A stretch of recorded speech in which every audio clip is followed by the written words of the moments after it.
Well, how y'all are this afternoon? This your buddy George Jones over at the Bergen Gun Range.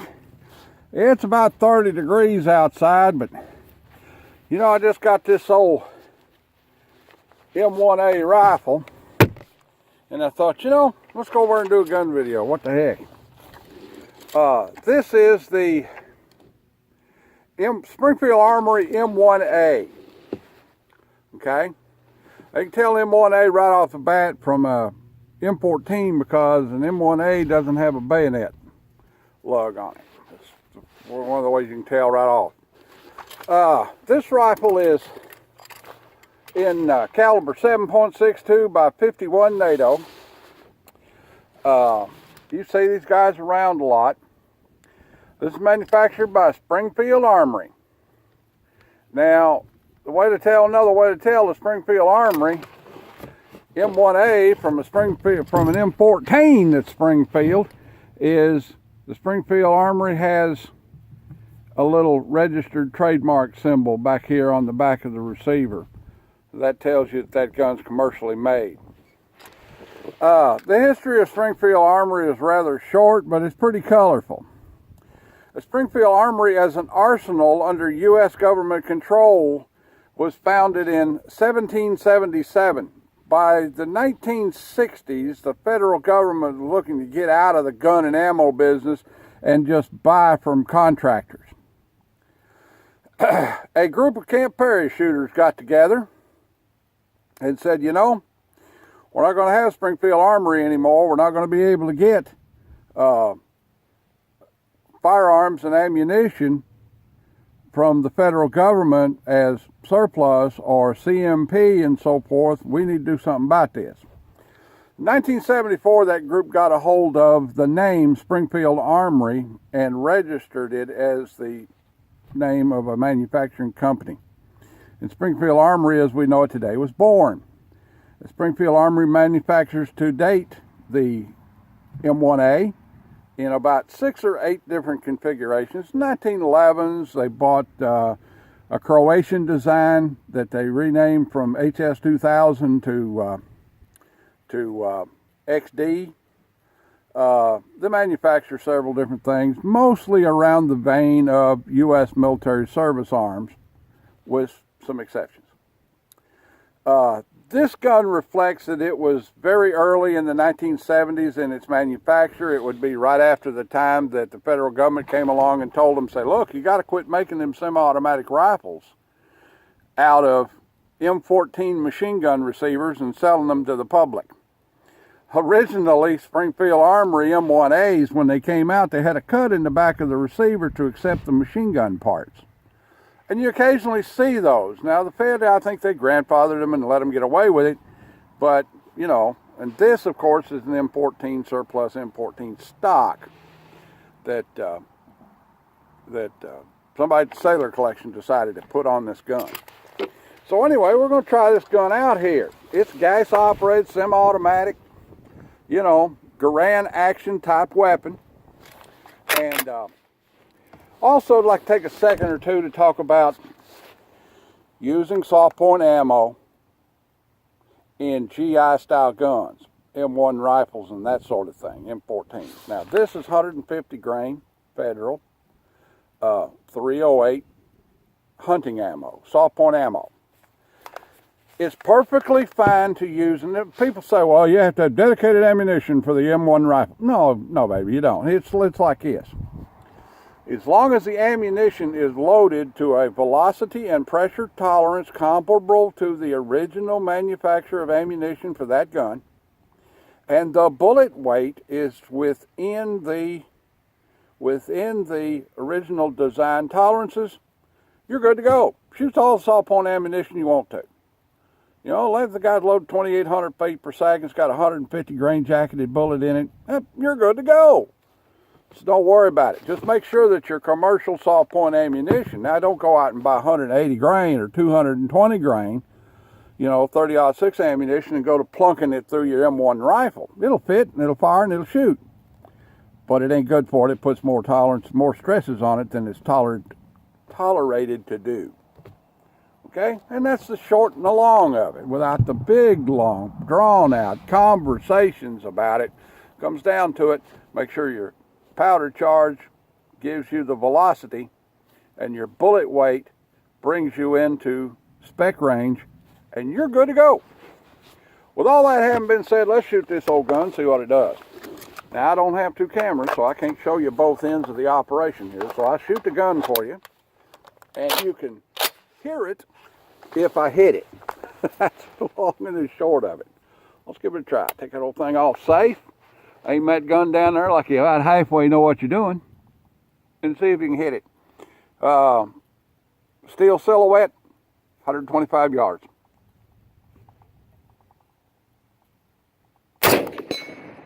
Yeah. Wait a minute, I don't have to turn that bolt. I don't have to turn that bolt.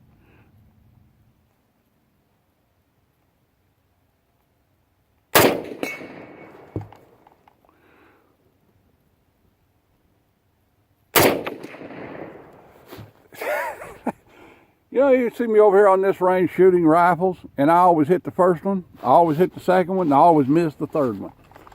I don't know why that is.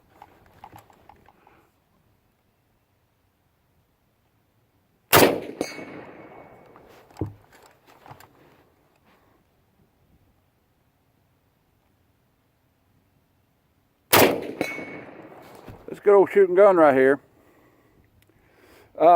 This has got a GI barrel in it.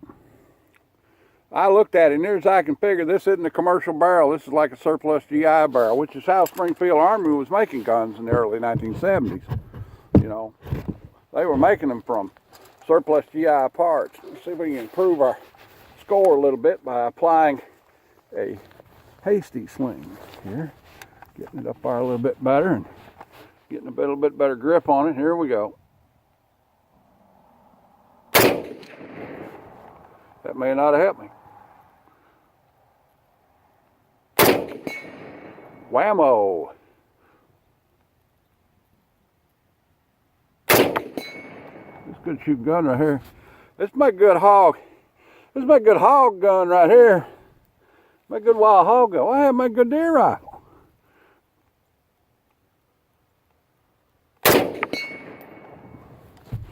All right, there's a 12-inch steel disc about 1.5 inches thick hanging down there on the other side of that T that the silhouette's on. Let's see if we can hit it. Let's get ambitious.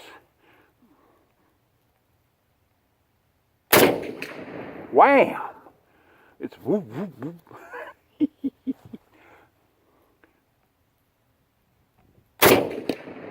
This good shooting old gun. This gun comes to us compliments of the Sailor collection up in Jefferson County. I pulled this off of a mannequin. There was a mannequin set up with this gun in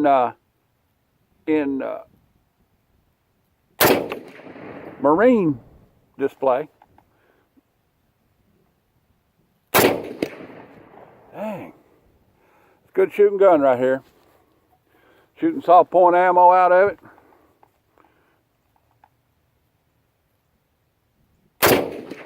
Oh, I missed that silhouette. Get it that time. I had 15 rounds in that box. It's a very good shooting rifle considering how old it is.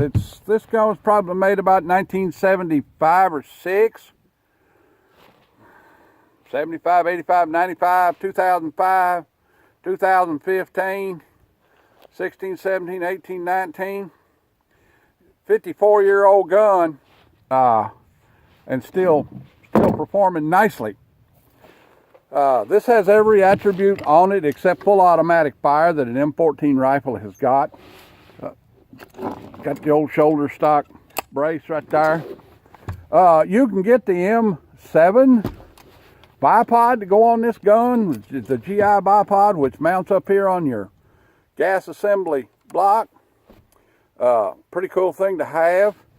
You can still get, and you can get replica E2 stocks to configure this gun into the configuration of the light machine gun squad automatic weapon roll, which is one of the things they had the M14 configured for in the 1960s. Overall, this is just no beater service rifle, but it shoots pretty good. The value of this kind of rifle, the value of this rifle here, a new one of these in this configuration is about $1,500. With this old beat up GI stock on it and the old beat up GI top cover on it up here, I estimate the value of this gun to be somewhere around $650, $750, because it is a commercial Springfield M1A, and it is all complete and works correctly. The GI style furniture that has been added to it to make it a museum piece kind of cut down on its value a little bit. Stock ain't in very good shape. But other than that, this is a $750, $850 gun, near as I can figure. That's what you would expect to pay for one if you find one used, but you never see these things used. The other thing I want to talk about right quick on the M1A is magazines. It is hard as the devil nowadays to get genuine US GI magazines. Now, the Koreans make magazines for the M14 rifle and the M1A. They're painted. This magazine is actually marked.